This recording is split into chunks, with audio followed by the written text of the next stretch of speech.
Hello అండి. First time కనుక మన ఛానల్ చూసినట్టయితే ప్లీజ్ సబ్స్క్రైబ్ చేసుకోండి.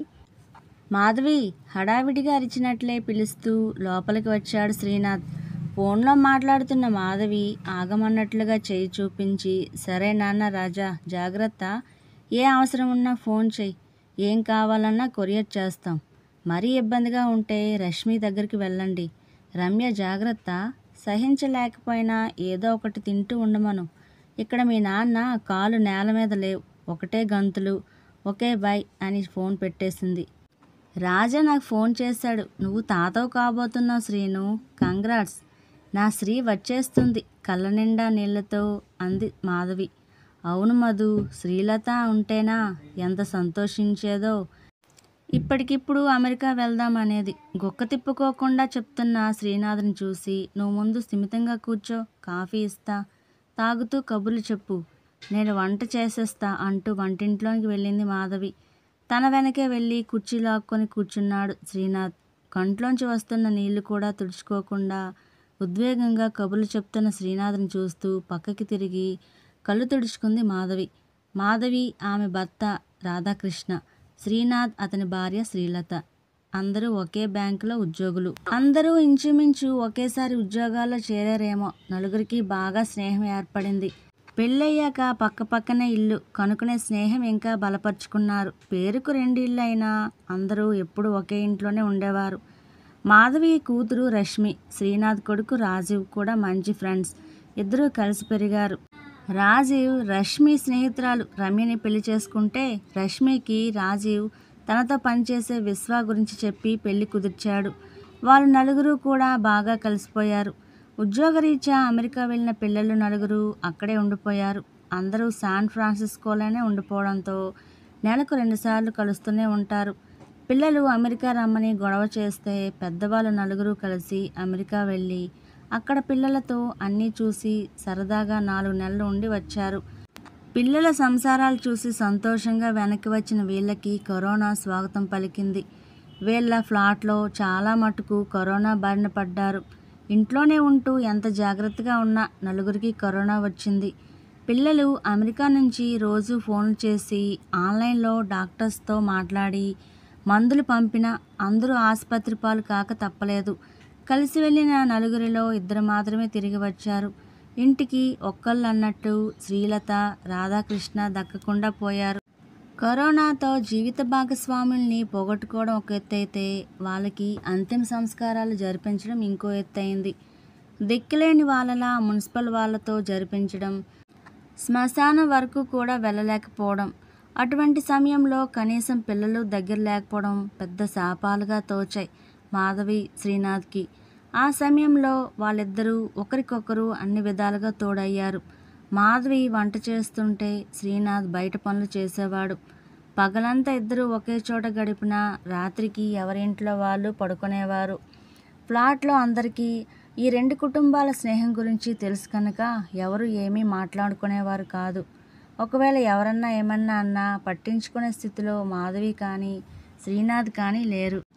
ఇప్పుడు కోడల రమ్య తల్లి కాబోతుందని తెలిసి శ్రీనాథ్ ఆనందానికి హద్దుల్లేవు.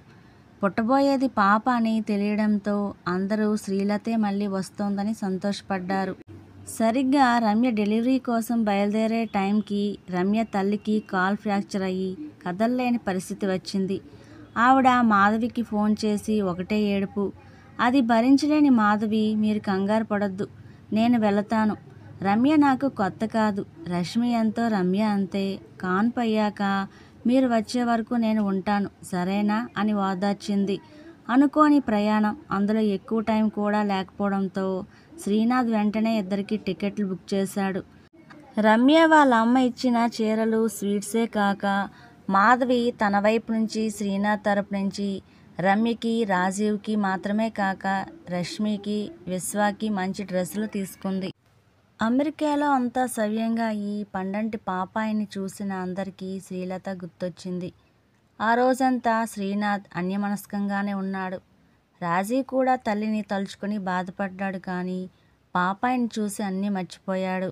4 నెలలు ఇట్టే గడిచిపోయాయి. రమ్య వాళ్ళ అమ్మగారు ఒక 10 రోజుల్లో వస్తానని ఫోన్ చేశారు. ఇక వీళ్ళు తిరుగు ప్రయాణానికి సిద్ధమై సామాన్లు సర్దుకుంటున్నారు. రష్మి, రాజీవ్ సాయం చేస్తామని వచ్చి ఒకరిని చూసి ఒకరు సంజ్ఞలు చేసుకుంటున్నారు. అది చూసిన మాధవి, ఏమిటర్రా మోగ సైగలు, ఏం చెప్పాలనుకుంటున్నారో చెప్పండి అంది. చివరికి రష్మి నోరు విప్పింది. అమ్మా, నేను చెప్పింది విని తిట్టొద్దు, నెమ్మదిగా ఆలోచించు. ఇది నా ఒక్కదాని ఆలోచన కాదు, మా నలుగురిది. మేము ఉద్యోగాల్లో ఇక్కడే స్థిరపడ్డాం. మన ఇద్దరి కుటుంబాల్లో జరిగిన నష్టం తలుచుకుంటే మాకెప్పుడు బాధగానే ఉంటుంది. మీరిద్దరూ ఎలా ఉన్నారో అని ఎప్పుడూ ఆందోళనగానే ఉంటుంది.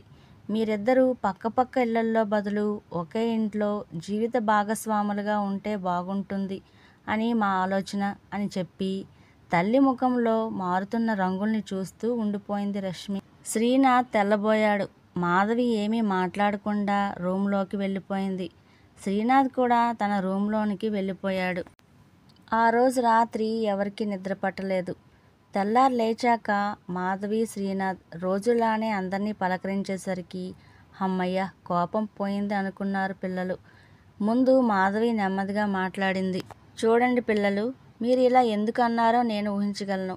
మీ తల్లిదండ్రుల గురించి నలుగురు 4 రకాలుగా మాట్లాడడం మీకు నచ్చట్లేదు. మీ ఉద్దేశంలో ఇదే మంచి పరిష్కారం. కానీ మా పెంపకంలో పెరిగిన మీరు ఇలా మాట్లాడడం నాకు, శ్రీనాథ్కి కూడా బాధ కలిగించింది. నేను, రాధాకృష్ణ, శ్రీలత, శ్రీనాథ్ మా స్నేహం వయస్సు సుమారు 40 సంవత్సరాలు. మేమెప్పుడూ స్నేహితులమే. అన్న, అక్క అంటూ వరుసలు కలపలేదు. మిమ్మల్ని కూడా మేము అలానే పెంచాం. మీకు కూడా వరుసలు నేర్పలేదు. ఆడపిల్లలు లేని లోటు శ్రీలత, శ్రీనాథ్, రష్మి ద్వారా తీర్చుకుంటే మగపిల్లాడి సరదాలు రాజీవ్ ద్వారా మేము తీర్చుకున్నాం. మన ఇరువైపు బంధువులు, స్నేహితులు మీరిద్దరూ పెళ్లి చేసుకుంటారు అనుకున్నారు. వాళ్ళ ఆలోచన తప్పు అని నిరూపిస్తూ మీరు మీకు నచ్చిన వాళ్ళని చేసుకున్నారు. నలుగురు ఈ రోజుకి స్నేహంగానే ఉన్నారు.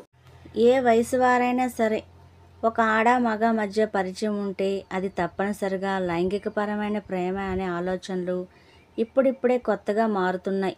వయసులో ఉన్న మీరే ఆడ మగ అనే తేడా లేకుండా స్నేహంగా ఉన్నారు.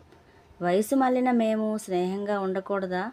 నా భర్త స్థానం నేను ఎవరికి ఎలా ఇవ్వలేనో తన భార్య స్థానం శ్రీనాథ్ కూడా ఎవరికి ఇవ్వలేడు. మేమిద్దరం మంచి స్నేహితులం, చివరిదాకా అలానే ఉంటాం. లోకం కోసం అన్నయ్యనో చెల్లెమ్మనో పిలుచుకోవడం మాకు ఇష్టం లేదు. మా స్నేహానికి ఎవరు ఏ పేరు పెట్టినా మాకు పర్వాలేదు. మీరు మాత్రం అది అర్థం చేసుకుంటే చాలు. నేను రష్మికి అమ్మని, రాజీవ్కి అత్త, పిన్ని ఏమైనా అవ్వచ్చు కానీ అమ్మని కాను. అలానే శ్రీనాథ్ కూడా రష్మికి తండ్రి కాలేడు. మాకు ఈ వయసులో కావాల్సింది స్నేహబంధం, మా కష్ట సుఖాలు చెప్పుకునేందుకు తోడు, అంతే. దానికి ఒక పేరు వరస కాదు. స్పష్టంగా స్థిరంగా చెప్పిన మాధవిని చూస్తూ శ్రీనాథ్ అన్నాడు. మాధవి చెప్పిందే నా మాట కూడా. మాది స్వచ్ఛమైన స్నేహం, దానికి వేరే పేరు రూపం ఇవ్వం. మీరు మమ్మల్ని సహజీవనం చేయమన్నారు కానీ మేము స్నేహజీవనం చేస్తామన్నాడు. రష్మి, రాజీవ్ ఇద్దరూ ఒకరి మొహాలు ఒకరు చూసుకున్నారు. రష్మి మాధవిని పట్టుకొని, సారీ అమ్మా, మమ్మల్ని క్షమించు.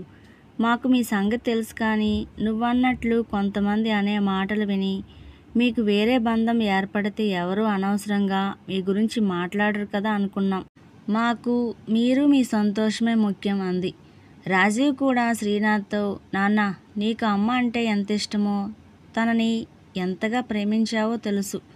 ఒకవేళ మీ మనసులో ఈ అభిప్రాయం ఉన్నా మా కోసం మీరు వెనక్కి తగ్గుతున్నారా అనిపించింది.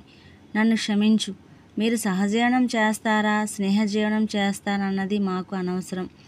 మీ ఇద్దరి అభిమానము, ఆప్యాయత మా నలుగురికి ఎప్పటికీ కావాలి అన్నాడు కళ్ళు చెమర్చుతుండగా.